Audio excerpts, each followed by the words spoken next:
Hello, welcome back to my world of stuff. Last night, Saturday night, saw the broadcast on BBC One, or on iPlayer if you are so minded, of the Interstellar Song Contest by Juno Dawson, the 6th episode of this latest run of Doctor Who. And now, slightly later than usual, are the results from the World of Stuff jury.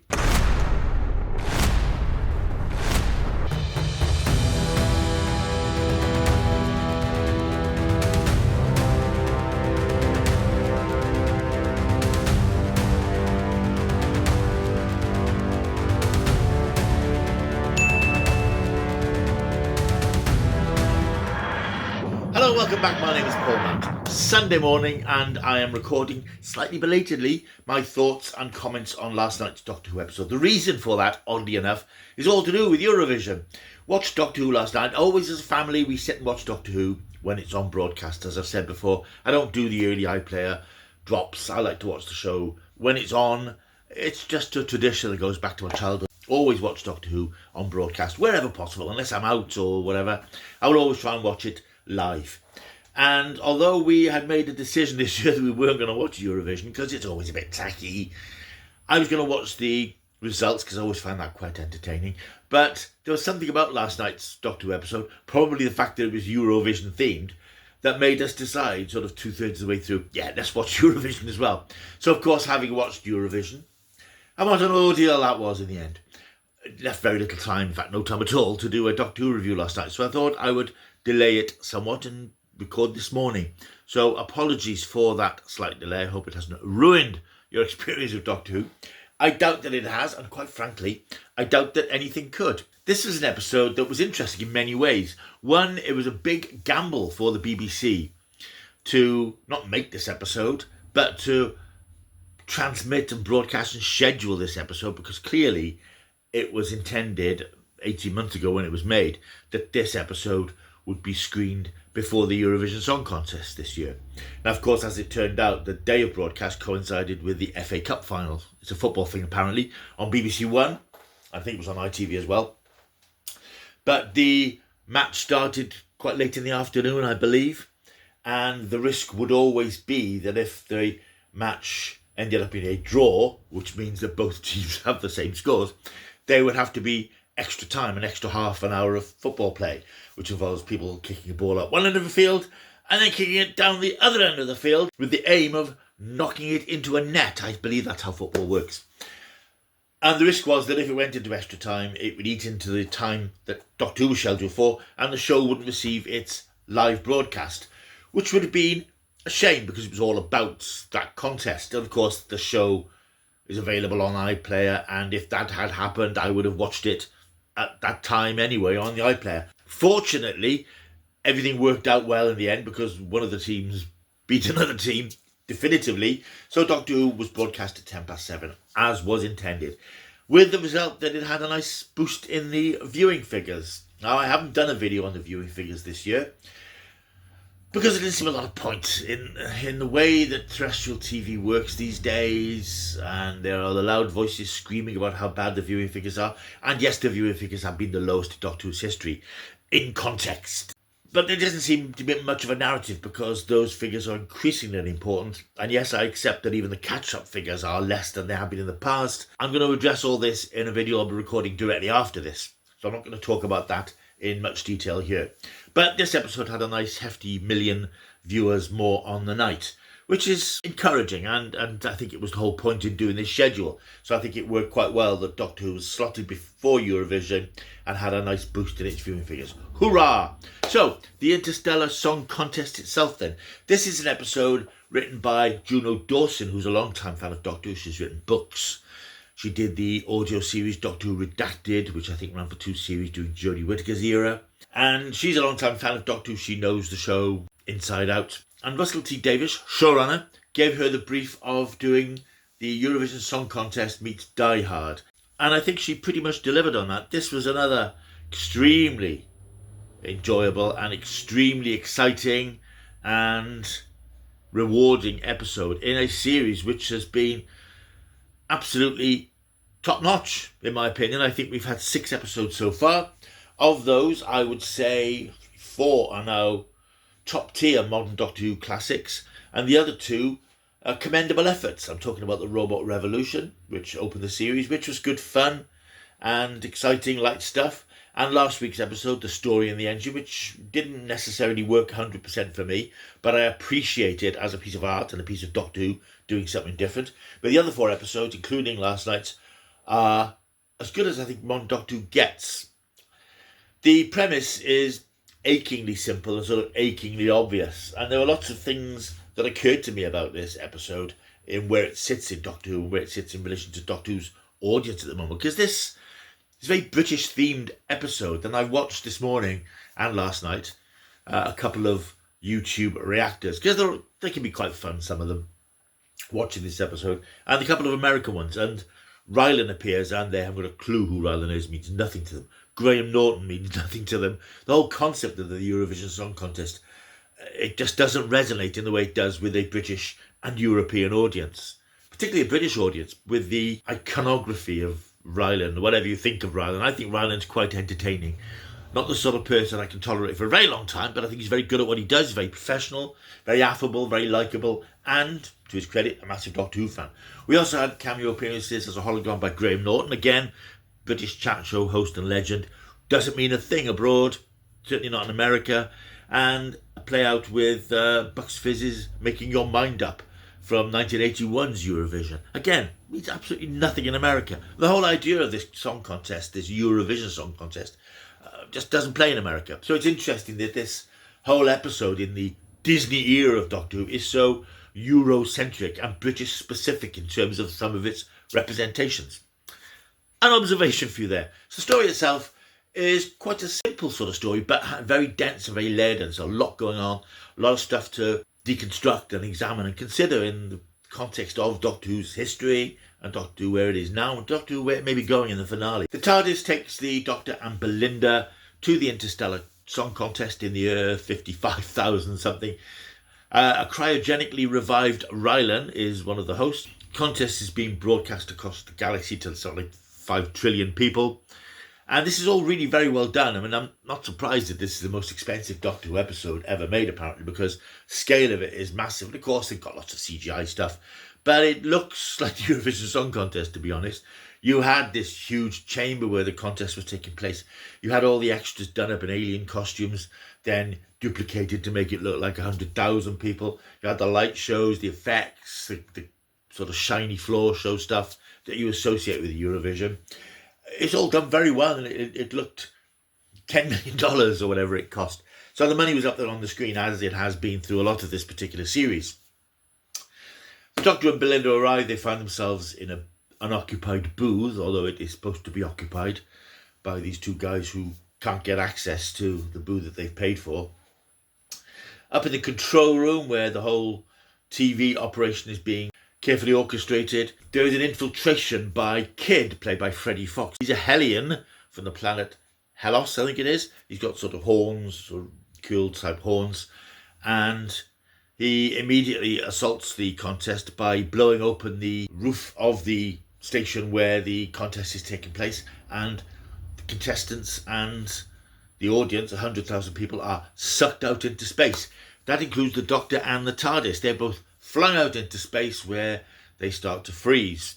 Belinda isn't thrown out. She, for various reasons, ends up on the roof of the booth that they're in and then crashes down to the floor when Mavity is restored. And I'm quite amused that they're keeping that Mavity conceit, which has been in the show now since Wild Blue Yonder back in 2023. The plot, as it turns out, that Kid is a survivor of the planet Hellos, which was ravaged by a business organisation years ago for poppy flavouring for this honey that this corporation sells across the universe. It's an interesting commentary on big business and the ruthless exploitative nature of businesses. Profit comes before all, and this entire planet and its civilization was wiped out and burnt away so that this corporation could get this flavouring for this lucrative honey. It's an interesting concept, and it's an interesting motivation for an alien. And he installs something called a delta wave, which will transmit across the broadcast of the contest. Kid has now contrived to broadcast the previous night's dress rehearsal rather than the actual song contest. So people are watching the dress rehearsal, not realising it's not the actual song contest. But this delta wave will transmit across the broadcast and kill everybody who's watching, which is something like 3 to 5 trillion people across the universe. That's his revenge against the corporation and against a society that has allowed a whole civilization to be wiped out for its own pleasure. I say it's an interesting motivation for a villain, and Freddie Fox plays it really well with this fury and anger and righteous indignation, which I wouldn't say you sympathise with it, because I don't think that his ends justify the means. But it's a very powerful motivation for a villain, and I think he sells it very well. Belinda is sort of devastated at finding herself trapped on the station with a few other survivors. The TARDIS is gone, the Doctor's gone.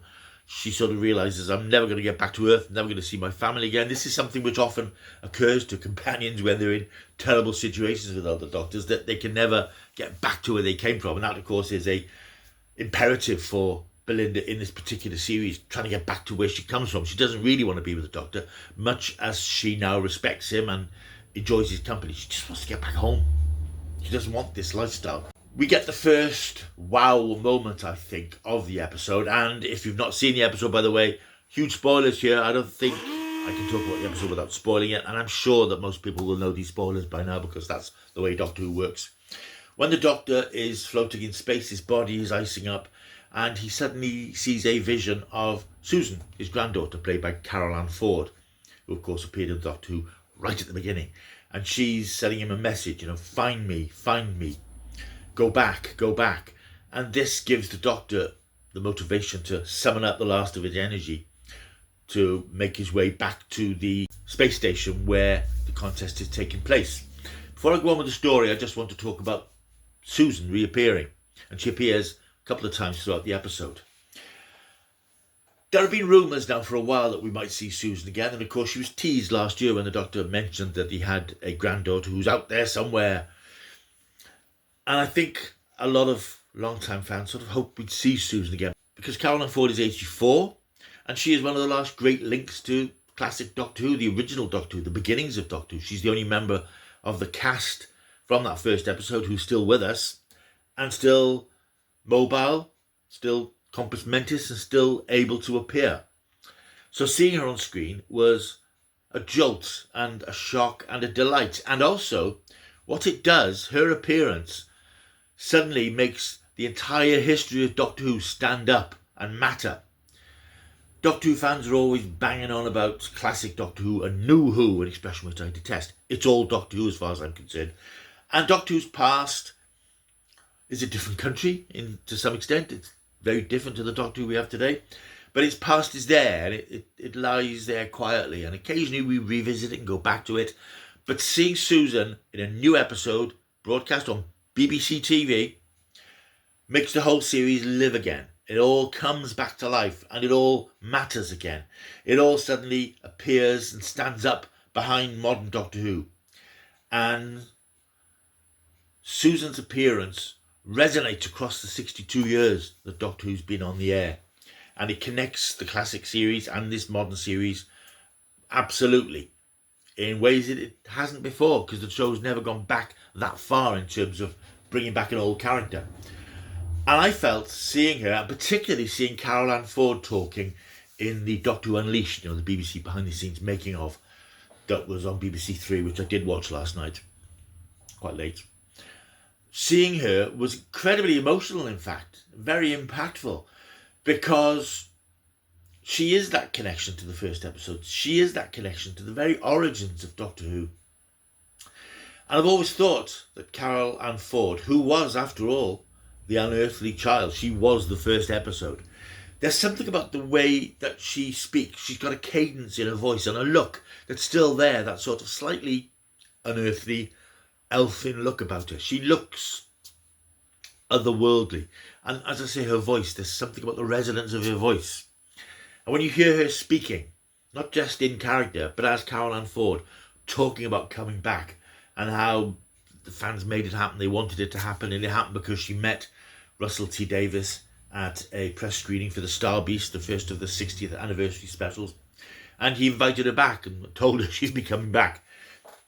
But there's something about that just really struck me, and I was like, I think it's the thing as I'm getting older as well. Huge callbacks to things from my youth are massively important to me. They sort of make me aware of my mortality, make me aware of the things that I have experienced and enjoyed across my life. And seeing a figure from a TV series I've been watching religiously for 62 years is a big thing, capital B, capital T. It mattered and it resonated in a way that's quite hard to explain. And I also felt, looking back, that all those angry, bitter little boys out there, all the YouTubers with their clickbait videos about Doctor Who's dead, R.I.P. Doctor Who, what have they done, this is shit, etc.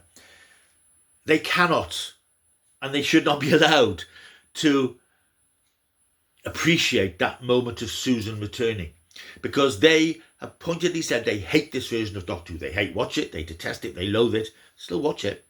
But because they hate and detest it so much, they cannot have had the same impact from seeing Susan again. Because they hate the modern version of Doctor Who so much, they can't find joy in Susan coming back because they hate what she's come back into. So they're the ones who are missing out anyway by detesting this very, very fine year of Doctor Who. But they're missing out on that massive nostalgia jolt of Susan coming back because they've put themselves into a position of utter hatred and loathing of this series that they once loved. And I understand that people don't like Doctor Who if they don't like certain things about it. There's certain things that irritate me, and it's always the way. It's always been the way. There's things about Doctor Who you think, I don't like this, I don't like that. But ultimately, if you're a Doctor Who fan, you go with the highs and lows, and you take what you can from it. I've never understood the concept of hate watching. So negative, it's such a negative attitude to take of anything. I just don't get that idea. If I don't like something, I don't watch it. It's as simple as that. But these people want to destroy Doctor Who by telling everybody all the time about how much they hate it. So I'm just saying that they cannot have got that buzz, that frisson that I got from seeing Susan again and seeing Carol Ann Ford again. It was wonderful to see her back. I do hope we see her again. I hope this isn't it. I hope she plays some part in the finale, because she did say, find me, find me. So I'm hoping that she will somehow feed her way into the final episode, even if it is just as sort of cameos again. I wouldn't necessarily expect her to be part of the running and shouting and screaming finale itself. But I hope that she has some sort of connection to the Doctor, and I think I'd like them to meet again. I spent a lot of time on that because I think it's important. I think it's important that Susan is back and we've seen her played by the same actress. And as I say, it just, all Doctor Who collides with this episode and it all means something. Oh, that was quite heavy.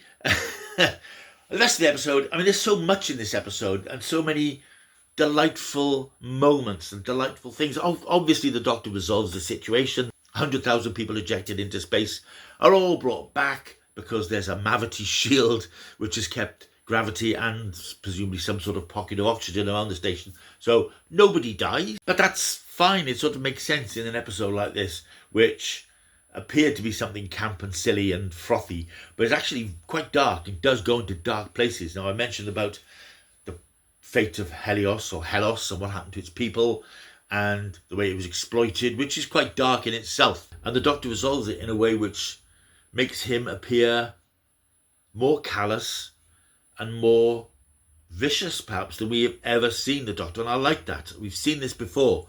We saw it a couple of weeks ago when the Doctor, spat out his venom at Conrad for the way he behaves and the attitudes that he engenders. And some people say, well, it's not the Doctor. The Doctor isn't like that. The Doctor respects all life. This Doctor doesn't. And that's something that I think is now coming to the foreground very clearly, that this Doctor is much more ruthless. He does, as he said in this episode, he has ice in his heart, or hearts. And that's there, and I think it's going to stay there. What that also does is allow Ncuti Gatwa to deliver wonderful performances. When he's like this, he does electrify, and he's utterly charismatic on the screen, and he does make you shiver a little bit, because we're not used to the Doctor being like this. We've seen bad-tempered Doctors before. We had Colin Baker grumping about the place. We had Peter Capaldi grizzling and grumbling. But this is the Doctor with a very dark, bleak, callous heart, and that's something we've not seen before. We've seen him being ruthless, And I was certainly reminded at the end when he's sort of torturing Kid quite nastily with this electronic device. He's, as a hologram, he's inflicting pain upon his enemy. And Belinda comes in, and the Doctor sees her, and he connects briefly with Susan. And it does remind me of Donna saying to the Doctor, I think you need someone to stop you. And I think he still does. For everything he's been through, all the regenerations and bi-generations, the Doctor still needs someone to stop him because he can go too far, and that's what we're seeing. Whereas I enjoyed Ncuti's performance last year, I thought, yeah, he's got bags of energy. I didn't feel the Doctor in him that much. This year, I think he's gone up in my estimation quite a lot. And whereas I think if you'd asked me this time last year, I think he would have ranked quite low in my list of favourite Doctors. He's moving up the list this year now to settle somewhere in the middle. Whereas, as I say, he would have been quite low down because there have been a lot of Doctors. And now he's moved up quite high, certainly above many of the modern Doctors we've had in this iteration of Doctor Who. He's giving great performances now. I'm still irritated by the babes, honey, camp, that sort of stuff, which I just find tedious. But that's Ncuti Gatwa. He's going to put that sort of stuff into his performance because that reflects him. And as I said before, I think part of the issue that I've had with him is he's playing Ncuti Gatwa playing the Doctor rather than Ncuti Gatwa playing the Doctor. When he plays the Doctor, he's impeccable, and he was impeccable in this episode. So the situation is all resolved. The Doctor gets a final warning from a hologram of Graham Norton, which is a neat sort of gag in a way, because of course famously Graham Norton inadvertently invaded the broadcast of Rose, the very first episode of New Who, back in 2005, and that's quite nicely done here. And they discovered that the Earth was destroyed on May the 24th, 2025, next Saturday, which of course is the date they've not been able to get to all through this series. So they rush back to the TARDIS. The Doctor determines to get Belinda home and save her world, and suddenly the TARDIS goes nuts and the doors blow inwards with some sort of explosion or catastrophe outside. Roll credits, and then we get this fascinating mid-credit sequence which finally resolves who Mrs. Flood is. Anita Dobson's character, of course, who's been popping up in every episode this season, having made appearances last year as Ruby's next-door neighbour. But she's now been appearing, a bit like Susan Twist's character, Susan tried last year, appearing in different places. I have felt that that's a bit, yeah, we did that last year, Russell. We've done this a couple of times now, have things, a character who keeps appearing, who's a mystery box character. But this was resolved now when Mrs. Flood was resuscitated from being frozen in space, and she starts to regenerate, and regenerates into Archie Punjabi as the Rani. Classic villain, I say classic, a villain from the classic era of Doctor Who, appearing towards the end of the classic run in Colin Baker and Sylvester McCoy's era. An interesting choice of character to bring back, I have to say. And whilst I tend to keep away from the fan speculations on the forums and so on, is it so-and-so, is it so-and-so, I did hear just last week, in fact, something I thought that's quite interesting concept. Flood's caused by rain. Rain is an anagram of Rani. And I don't know if that's the thinking that's led to this, but I thought that's quite clever, and that's not beyond the bounds of possibility. And as it turns out, she is the Rani. And as I said, it's an odd choice of character because it's not like bringing back the Master, who's a classic series villain.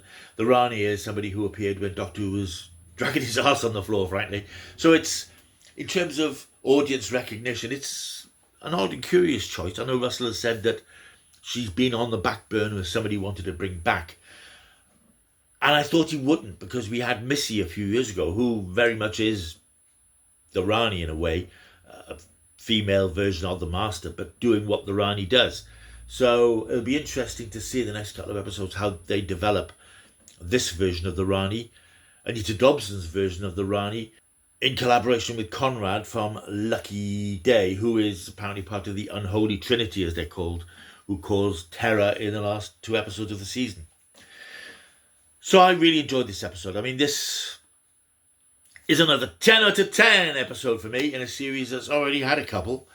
I just thought it was great fun, and I loved the way that it appeared to be frothy and camp and, irresistibly Russell T Davies, but went into such dark places for the Doctor and the villain, and lots of stuff going on that made it a much colder and darker universe than we might have expected from a story called the Interstellar Song Contest. There were some great nods to Eurovision, of course, with some silly songs. And in the end, the character of Cora gets to sing her song, which is in an alien language, but the tone of it is quite emotional because she's sort of singing this lament for her planet in this Eurovision environment. Very powerful and very emotional in an episode that had a few moments that made you go, whoa, wow, made you stop and think. It really was a superb episode. I just thought it was astonishingly entertaining, spectacular, but I love the deeper themes. And seeing the Doctor go dark, seeing Susan coming back and seeing the Rani revealed were just the icings on a cake that was already extremely rich and extremely tasty and enjoyable. I really like this episode. I've loved this series. It's done some special things with the show, and I think that, as Russell has said, I don't know what's to come in the finale. I have no idea where we're going. I've heard some rumours, as we all have. I only believe what I see on the screen. But I think if this show can pull off its finale, and that's often been a problem with some of Russell T Davies' scripts, the finales don't always stick the landing. But I think if he can do it with this season, we are going to see, as he has said, that this season and the previous season are a whole story. It's gone off in different areas, but I think we'll see how it all works when those two seasons stick together. I'm hoping so. Well, I hope you've enjoyed this little look back at last night's Doctor episode. Apologies that it didn't come out on the night. I promise, as far as I can, the next two episodes will be out on Saturday nights. Eurovision curiosity got the better of me yesterday. So if you have enjoyed this video, and if you've been attracted and lured in by seeing somebody talking about Doctor Who, I don't react to the episodes, but I talk about them. And it has, as I say, been interesting to watch some reactors, particularly foreign reactors who just completely baffled by certain elements of the story, but still enjoying it. So if you enjoyed the video, why not consider subscribing to the channel? Subscriber numbers have flattened a bit lately. Still getting a few new bodies here and there, but it would be nice to get a few more people on board. So if you have enjoyed the video, please like and subscribe. You can even look back on the channel to the reviews of previous episodes in this season, and in fact last season, and in fact Flux, and various episodes in between. There's lots of Doctor Who. It's not just a Doctor Who channel. There's loads of TV retrospectives, Blu-ray updates, and all that sort of stuff. A mixed bag of odds and sods on this channel. So it'd be great to have you on board. And yes, I have crazy hair, but I'm hoping to put that right quite soon. So yeah, like and subscribe. Leave a comment down below. I'd love to hear what you thought of this episode, by the way. I will see you soon. Until I do, keep taking the stuff.